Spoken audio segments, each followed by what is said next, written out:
Bom dia, boa tarde, boa noite. Deus abençoe a sua vida, dependendo do horário que você está assistindo esse vídeo.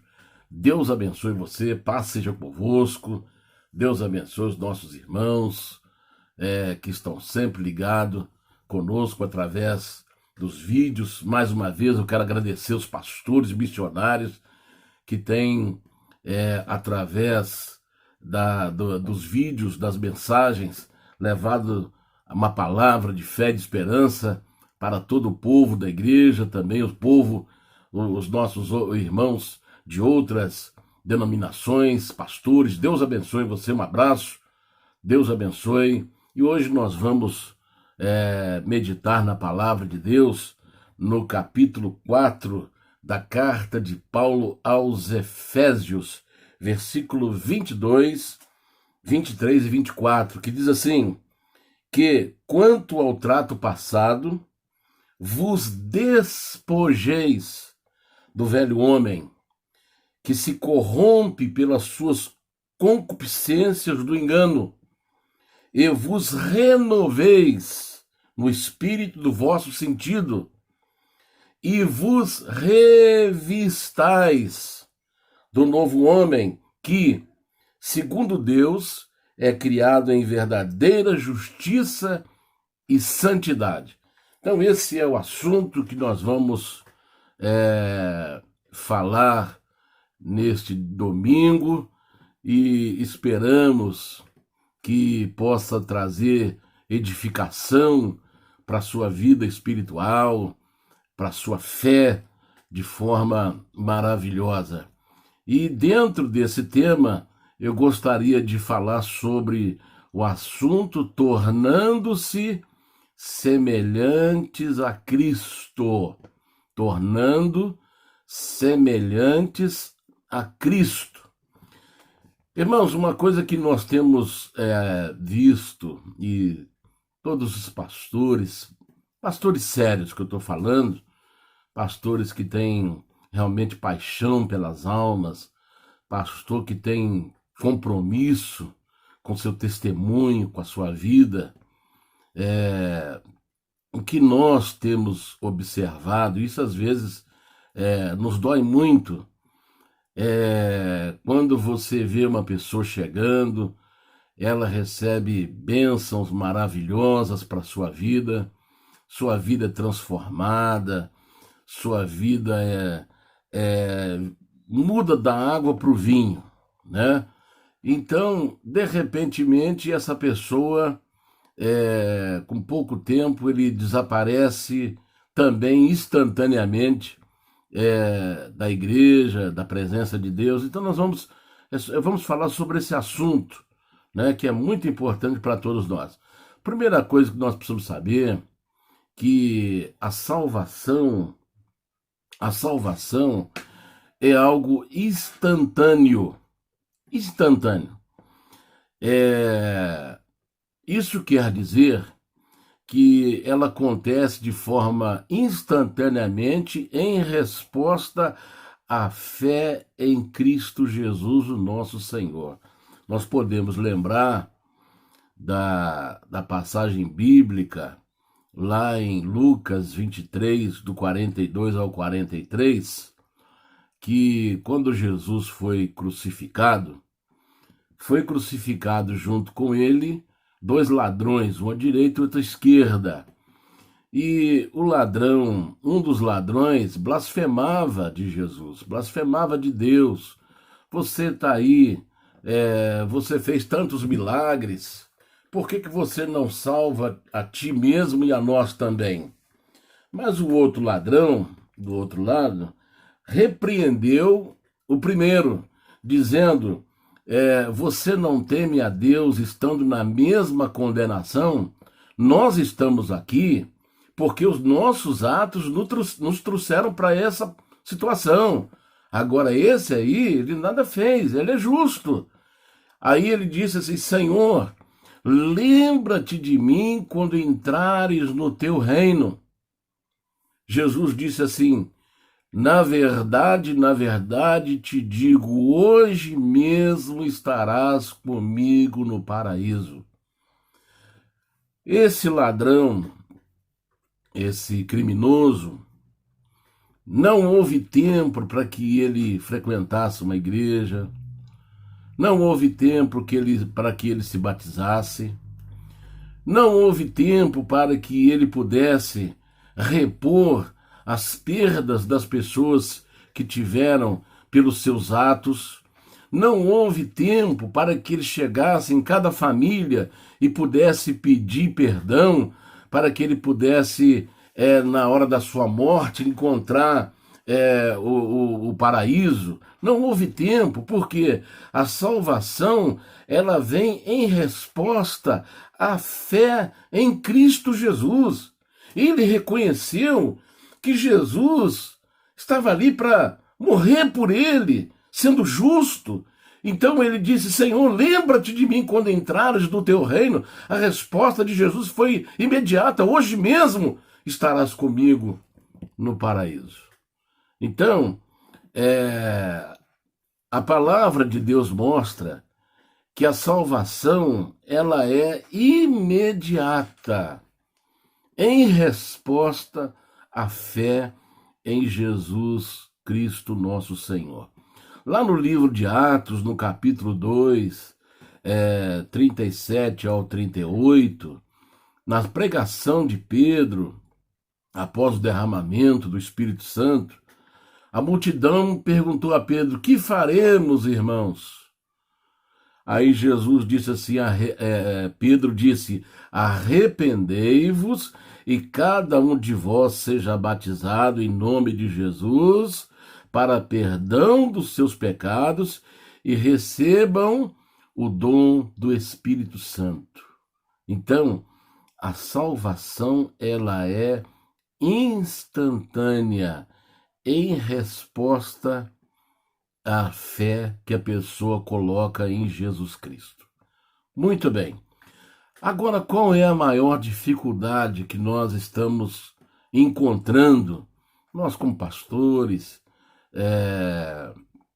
todos nós, não tem nem esse nem aquele, todos nós encontramos essa situação. Pode ser a maior igreja, pode ser uma igreja bela, pode ser uma igreja confortável, pode ser uma igreja rica, pode ser uma igreja pobre, enfim, não importa. O que nós estamos vendo é a maior dificuldade que a igreja está encontrando cada crente, cada cristão manter a sua salvação.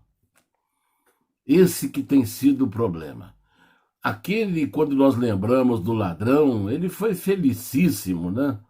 Porque ele não teve que enfrentar nenhum tipo de dificuldade, nenhum tipo de luta, e ele já foi imediatamente, no mesmo dia, da cruz para o paraíso.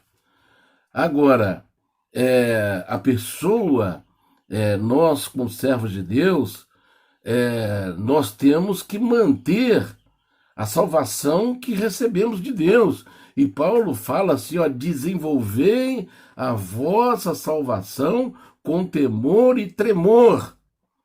Então, nós temos que fazer a nossa salvação crescer para que ela possa se firmar na palavra e não ficarmos tendo altos e baixos, vivendo através de uma vida sentimental. Hoje sentimos salvos, amanhã nos sentimos perdidos, e assim a pessoa vai tendo uma vida de altos e baixos.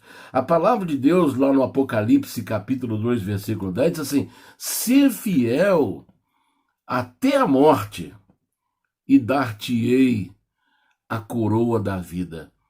Então, é um ato, o ato de ser salvo é da parte de Deus em resposta à nossa fé em Jesus, que morreu por nós, que deu a sua vida, ele sendo filho unigênito, Deus enviou ao mundo para que ele morresse em nosso lugar, e todo aquele que nele crê não pereça, mas tenha a vida eterna. Esse é o plano de Deus. Agora, a nossa parte é manter essa salvação. A palavra de Deus diz assim: guarde bem o que tens para que ninguém tome a tua coroa.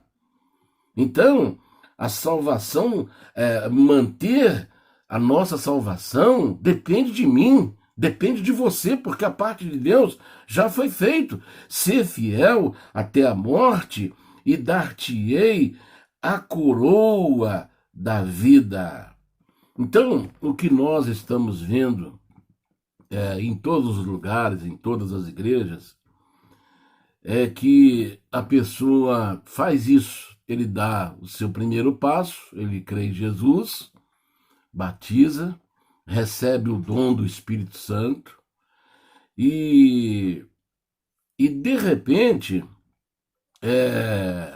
essa pessoa ela começa a espalhar o evangelho com aquele entusiasmo, com aquela alegria, quer falar para todo mundo, para os seus amigos, para o seu pai, para sua mãe, para todo mundo que aconteceu na vida dele. Mas em pouco tempo ele se esfria e desaparece. Às vezes,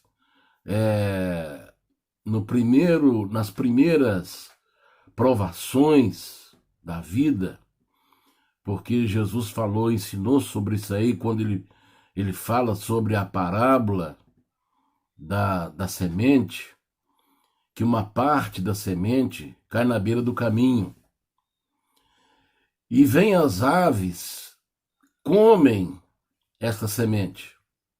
É a pessoa que recebe o evangelho, mas em pouco tempo ele já esqueceu aquilo que ele ouviu, aquilo que ele recebeu. A Satanás já tirou da sua mente, do seu coração, a semente que foi semeada. E a semente que caiu na beira do caminho. Mas Jesus também falou que outra semente caiu no meio dos espinhos. No meio dos espinhos. E ela chegou a nascer, brotou, chegou a começar a crescer, mas os espinhos sufocaram. Ela não recebia ventilação e nem recebia a luz do sol, então ela foi abafada e morreu. Aí Jesus fala que essa pessoa que recebeu o evangelho se sentiu bem, se sentiu feliz, se sentiu alegre, se sentiu abençoado, mas as preocupações do mundo, as preocupações sufocaram a palavra no seu coração e ela veio a morrer, aí ele desaparece. Uma terceira parte da semente caiu no meio das pedras. Geralmente, quando você vai em lugar onde tem muita pedra, a pedra está misturada com terra. E o pouquinho de terra que estava entre as pedras, a semente brotou. A semente brotou e começou a crescer. Só que era pouca terra no meio das pedras. Quando as raízes começaram a aprofundar, ela deparou com a pedra. E ela não conseguia tirar o seu alimento das pedras. E aí o sol bateu, queimou e ela morreu. Jesus falou que esse é o tipo de pessoa que recebe a palavra, que recebe a bênção de Deus para a sua vida, mas ele não firma as suas raízes, ele não se aprofunda nas coisas de Deus, para que ele possa suportar as intempéries da vida, os ataques do inimigo, os vendavais da vida, o calor, o fogo da provação, e ele não tendo raízes profundas, ele logo se escandaliza com as perseguições, com os problemas, e se afasta e desaparece. Mas tem uma parte da semente que caiu na boa terra, e Jesus disse que esta é aquele que recebeu a palavra, guardou, se aprofundou, cresceu e agora está em plena frutificação. Então, hoje estão dando frutos, os anos passam, ele está ali firme. Né? Vem tempestade, ele está ali firme. Aconteça o que acontecer, nada faz com que ele se afaste do caminho de Deus, porque essa é a pessoa que recebeu a semente na boa terra. Meus queridos irmãos, a salvação, para manter a salvação, isso é um processo. É um processo que acontece com todos nós, que às vezes nós podemos até chamá-lo de metamorfose, que é uma transformação total e radical que acontece na nossa vida. E ele é um processo progressivo e às vezes até lento. E o que acontece com as pessoas que às vezes com pouco tempo desaparecem é exatamente isso aí. Eu estava lendo sobre um testemunho de um rapaz, um senhor que estava sentado no banco de uma praça, e em cima tinha aquelas trepadeiras entrelaçadas, e ele sentado debaixo ali na sombra, e de repente caiu um casulo na sua frente, no chão, e ele viu que havia uma borboleta, metade do seu corpo estava para fora do casulo e outra parte estava do lado de dentro.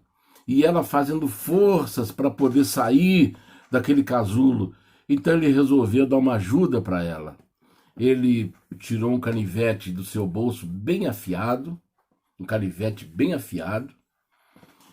pegou o casulo e começou a cortar para ajudar a borboleta a sair. Mas, para sua surpresa, as asas estavam todas emboladas, todas amassadas. Quando ele abriu o casulo, a borboleta não podia voar, porque as suas asas estavam entrelaçadas, amassadas, tortas. Então, a força que ela estava fazendo para sair do casulo era exatamente para que as suas asas pudessem chegar na posição de voar. E aí, o que nós entendemos que aconteceu? Um aborto. Essa lagarta, ela foi, ela não chegou a voar porque abortou o seu nascimento, abortou a sua transformação. Então, quando ele abre o casulo, ele percebe a besteira que ele fez. Quando ele abre o casulo, ela não tem asas para voar, porque a força que ela estava fazendo para sair é exatamente para poder as suas asas esticarem e se fortalecer.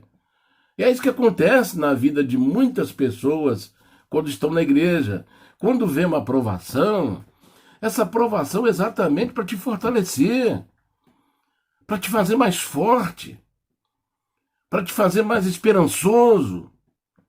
E às vezes, ao fugir da tribulação, da luta, da provação, você acaba abortando o seu crescimento. Você acaba abortando a sua vida espiritual, porque ela é lenta, ela é progressiva.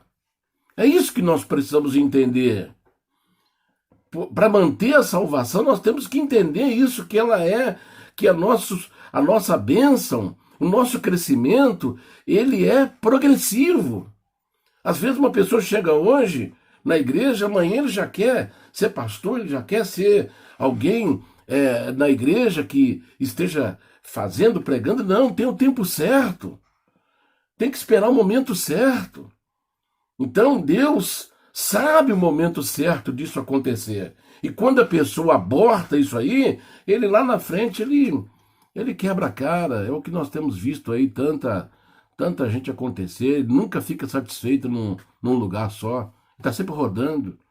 Ah, não me dei bem ali, não me dei bem aqui. Por quê? Porque ele não cresceu. Ele não desenvolveu a sua salvação. E cada lugar que ele vai, ele sai fora, ele aborta, ele não cria raízes. Não criou raízes, nunca vai frutificar. Então tem pessoas que às vezes ficam de galho em galho, igual beija-flor. Hoje está aqui, amanhã está lá. Cada dia quer beijar uma flor, quer tirar o néctar de uma outra flor. Então, nunca vai crescer, nunca vai se firmar, porque ele está olhando exatamente não para a sua vida, para o seu crescimento. Ele está procurando algum conforto material que ele possa basear sua vida naquele conforto e ficar ali. E não, a vida cristã é uma vida de provação. Nós estamos andando na contramão do mundo. Se você falar assim, olha que a sua vida é maravilhosa, que todo mundo gosta de você, você está feliz da vida, que está tudo legal, está tudo correndo bem, então eu acho que você deve duvidar um pouquinho dessa sua vida espiritual. Você deve fazer um check-up na sua vida espiritual, porque quem está seguindo a palavra de Deus está sofrendo. Está sofrendo. E a Bíblia fala, se sofrermos com ele também reinaremos. Então, é importante saber que a vida cristã, ela nós estamos andando na contramão do mundo. E andar na contramão, você vai desviando de um carro aqui, desvia do outro ali. É igual alguém que está em fuga, que entra um carro em fuga, entra na contramão, desviando dos outros carros para não sofrer acidente. Então nós, na vida cristã, já vivemos na contramão do mundo. Então, por isso que às vezes muitas pessoas não permite que Deus trabalhe em sua vida, e as primeiras provações que ele enfrenta, ele já abandona a sua vida. Muito bem. Irmãos, ninguém consegue se tornar vencedor em todas as áreas da noite para o dia. É um processo. Então, Paulo, escrevendo aos irmãos de Éfeso, foi o texto que nós lemos, texto básico para a ministração de hoje. Paulo escrevendo aos irmãos de Éfeso, inspirado pelo Espírito Santo, ele disse o que precisamos fazer. Aqui nesse texto, ele ensina para nós 3 coisas que nós precisamos fazer. A primeira coisa é abandonar a maneira antiga de agir. Segunda, mudar a maneira de pensar. E terceiro, não nos conformar à imagem de Cristo, ou seja, sermos parecidos com Jesus. Então, muito bem. A primeira coisa é abandonar a maneira antiga de viver ou de agir. Essa palavra ou esse verbo abandonar é despojar, desapossar. Desapossar. Vamos entender isso como um dos meios de castigo que o Império Romano usava antigamente para castigar, punir os criminosos. Uma das maneiras, além da crucificação, o Império Romano usava, os romanos usavam, prender um cadáver numa pessoa viva. Amarrava braço com braço, perna com perna, tronco com tronco e cabeça com cabeça. Então a pessoa condenada, ele tinha que carregar esse defunto nas suas costas até a sua morte, porque aquele corpo, ele começava a entrar em decomposição. Imagine, se você vê um animal morto, o mau cheiro que dá, os vermes que estão devorando a carne daquele animal. Agora imagine uma pessoa carregando um corpo amarrado em seu corpo. Ele respirando aquele mau cheiro, os bichos que estão ali, os vermes que estão comendo aquela carne à medida que ele vai se decompondo, e aqueles vermes passando para o corpo dele. Então esse era um dos castigos que o Império Romano colocava sobre criminosos. Então é isso que Paulo está fazendo aqui. Ele fala em abandonar a velha natureza terrena, despojar do velho homem. A pessoa às vezes não consegue vencer porque ele está na igreja, mas continua com as mesmas práticas antigas.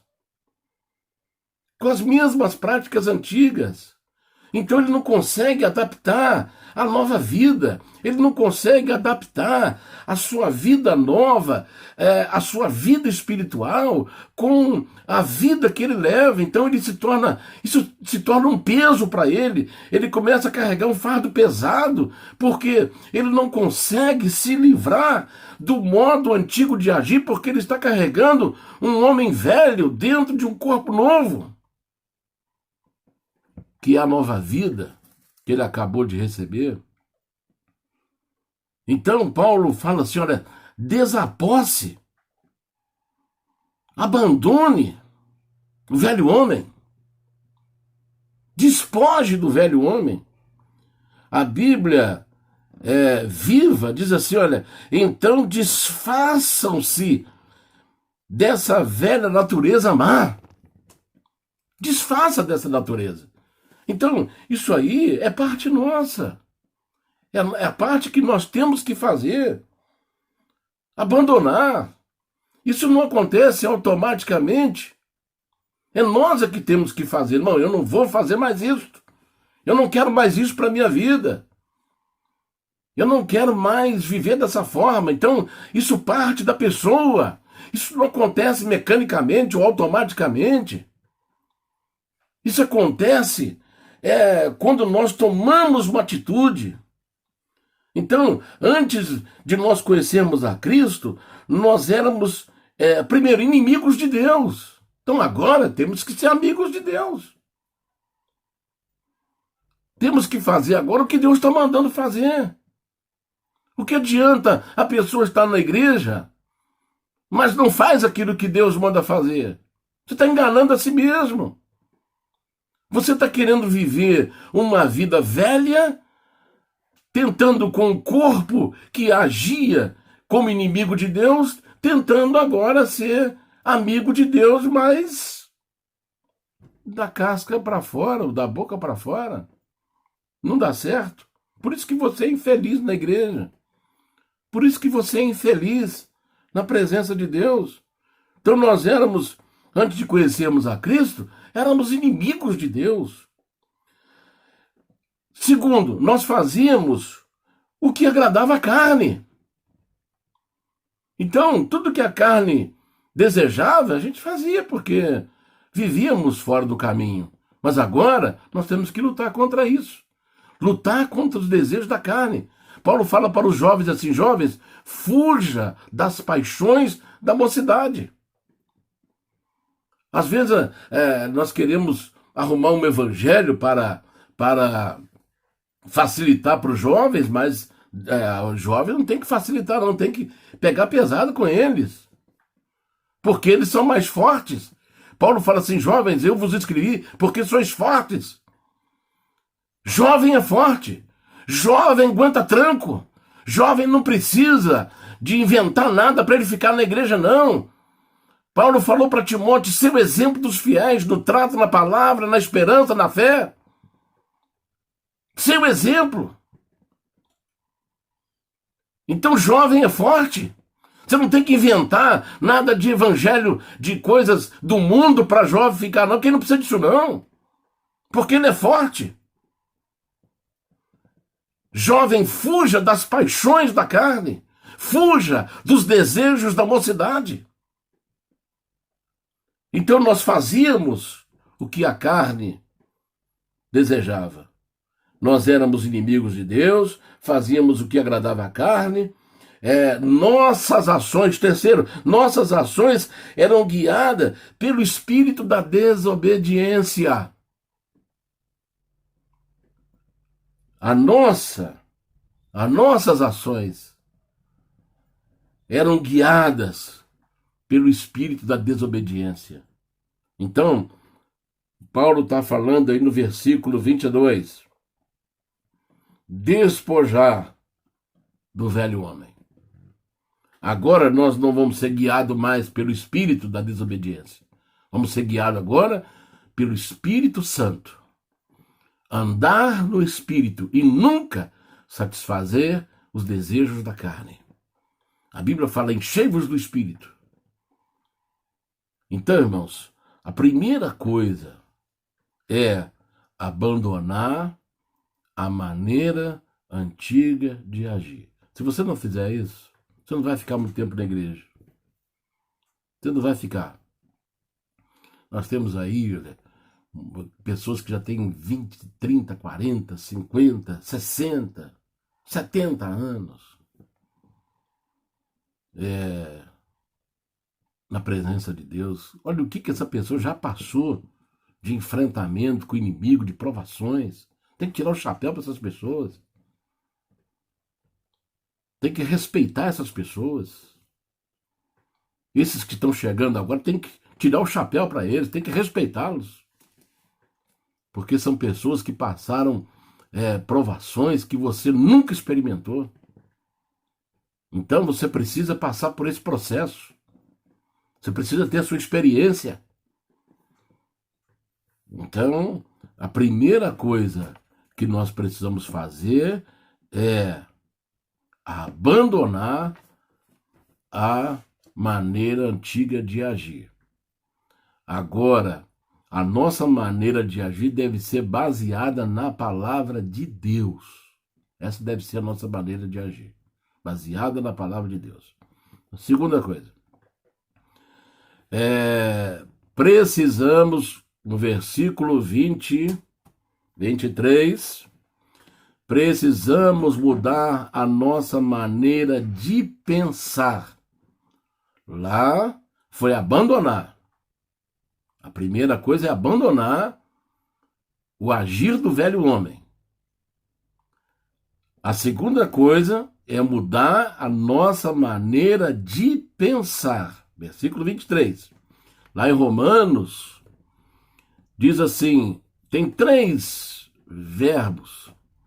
Não, mas e para. Não vos conformeis, mas transformai-vos para experimentar. Então, ninguém consegue experimentar a boa, perfeita, agradável vontade de Deus se não mudar o seu pensamento. Você nunca vai experimentar. Então, o segundo passo que Paulo está falando aqui para termos uma vida vitoriosa, abençoada, é mudar a nossa maneira de pensar. Por quê? Porque o pensamento, ele molda a ação. Assim como a pessoa pensa, assim ele é. Provérbios 23, verso 7.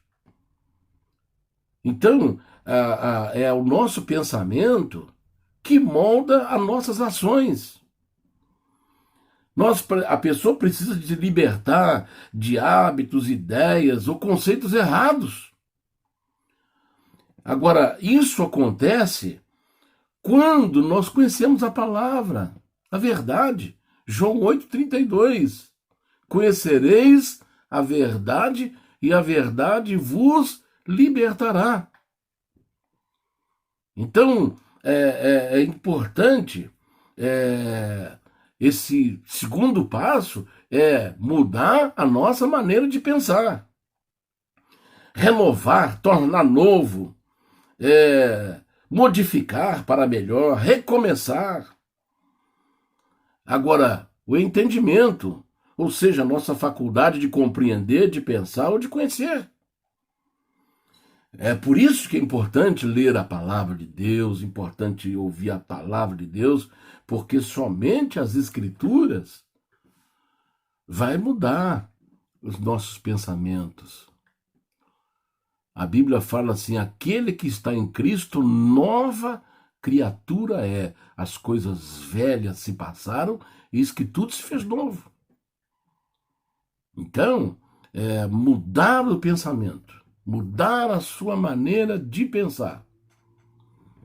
Não adianta você ficar querendo uma coisa nova, pensando, vivendo, agindo como velho.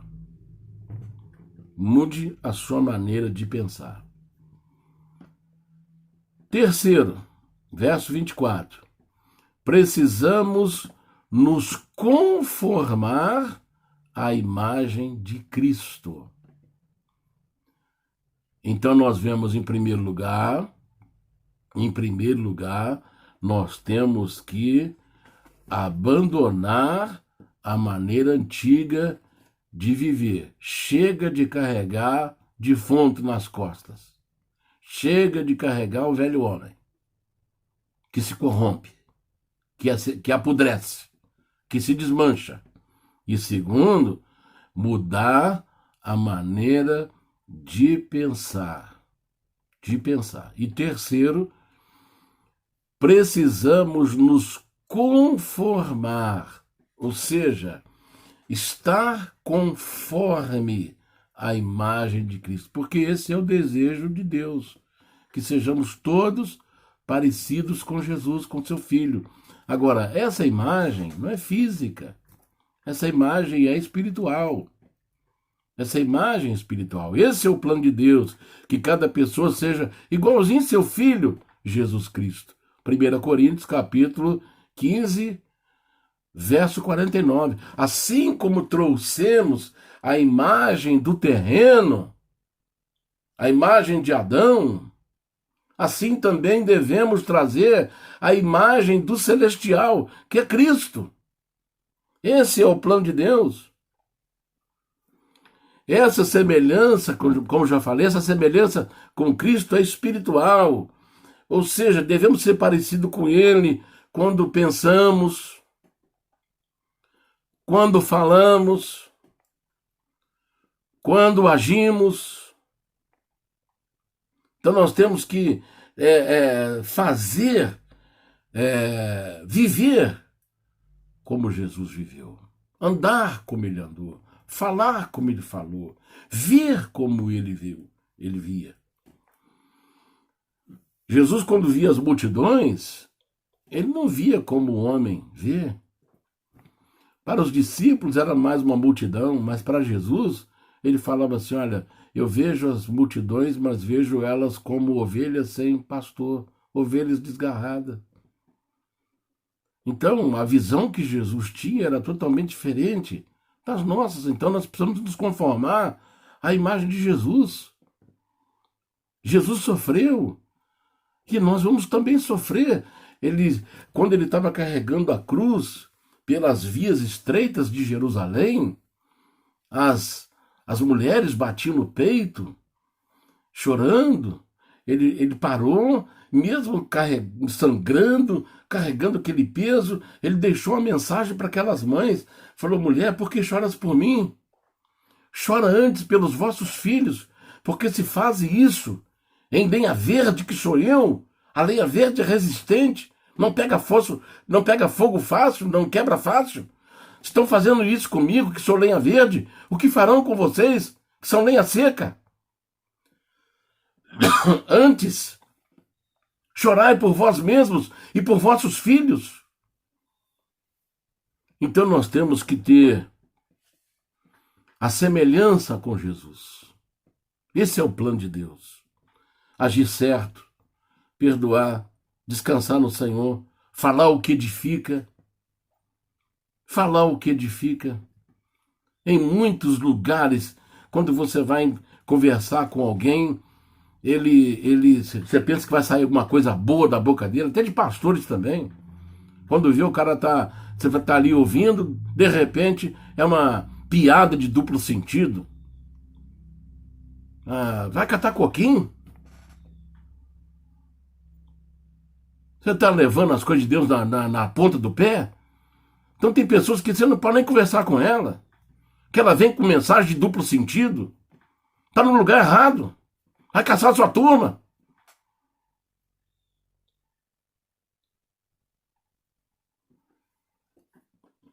Fala alguma coisa que edifica. Abre a sua boca para edificar as pessoas. Tá falando, é igual a besta lá. Parece cordeiro, mas fala como dragão. Quanta gente tá assim nos púlpitos da igreja, nos corredores da igreja. Parece cordeiro, mas fala quando abre a boca, fala como dragão. Tem nada que aproveite, tem nada que edifica. Então, irmãos, que Deus abençoe. Eu vou encerrar. Eu concluo dizendo que duas coisas nós precisamos fazer. Primeiro, nos aliarmos ao Espírito Santo para obtermos os frutos do Espírito. Se você quer ser um cristão preparado, vencedor em todas as coisas, então, olha, se alia ao Espírito Santo para que ele possa te encher dos frutos do Espírito. Gálatas capítulo 5, verso 22. São 9 frutos do Espírito que nos ajudam a mudar a nossa vida. E segundo, a leitura da palavra de Deus, para que estejamos prontos, preparados, transformados, experimentando as coisas boas de Deus. Então, leia a palavra de Deus, escute a palavra de Deus, se deleite na palavra de Deus. Deus falou para Josué, não desvie da minha palavra, nem para a direita, nem para a esquerda. Mas tenha o cuidado de fazer tudo quanto nela está escrito. E assim fará prosperar o teu caminho. Então esse é o segredo. Então, irmãos, olha, que Deus abençoe a sua vida. Se você estiver enfrentando uma batalha muito grande, não se assuste com isso, não. Porque é a maneira que Deus tem para trabalhar em nós. A provação nunca é para nos trazer derrota, mas é para trazer edificação, crescimento. E nós não podemos abortar esse crescimento, esse processo que Deus opera em nossa vida. Por quê? Porque Ele quer que nós sejamos semelhantes ao seu Filho Jesus. A semelhança de Cristo. Então, que Deus abençoe a sua vida. E eu quero orar por você, para abençoar a sua vida. E temos certeza que o Senhor Deus estará contigo, estará com todos nós, nos preparando aí para o grande momento do arrebatamento da igreja, que pelo caminhar da situação que nós estamos vivendo, não deve demorar o arrebatamento da igreja. Então, feche os seus olhos, eu quero orar por você, e guarde bem essa palavra para o seu coração. Deus tem bênçãos grandiosas para todos os seus servos. Que Deus te abençoe em nome de Jesus. Vamos orar. Nosso Deus e nosso Pai, te somos gratos, Senhor, pela tua palavra que nos instrui, nos edifica, e nós te pedimos, meu Deus, para aqueles irmãos que estão lá do outro lado assistindo esse vídeo, que ele seja grandemente abençoado. Que o teu Espírito Santo venha sobre a sua vida. Que ele possa, Senhor, ser transformado de glória em glória. Como diz a tua palavra, somos transformados de glória em glória. Coloque as tuas mãos, Senhor. Pai Santo, esse irmão que está enfrentando essa adversidade, que está sentindo, Senhor, pesado essa carga, mas a tua palavra diz que nunca virá aprovação além das nossas forças, porque junto com a aprovação virá também uma portinha de escape. Coloque a tua mão, Senhor, sobre a vida desse irmão, que ele possa crescer, que ele nunca aborte, Senhor, o seu processo de crescimento, que ele nunca aborte o processo de crescimento espiritual na sua vida, meu Pai. Coloque as tuas mãos e derrame sobre ele o teu Espírito Santo, derrame sobre esta casa, traga paz para essa família, traga cura para esse doente. Senhor, levanta aquele que está abatido, restaura o teu povo e a tua igreja. Nós te pedimos, em nome do Senhor Jesus, que haja uma manifestação, um derramamento do Espírito Santo sobre o teu povo, sobre a tua igreja, nos preparando para o grande arrebatamento da igreja. Eu te peço, meu Pai, em nome do Senhor Jesus, para todo sempre. Amém, amém. Deus abençoe. Irmãos, Deus abençoe. Paz seja convosco. Grande abraço e até breve. Nós estaremos voltando rapidamente para nos reunirmos novamente. Um abraço, obrigado. Paz seja convosco. Deus abençoe a todos. Em nome do Senhor Jesus. Um abraço.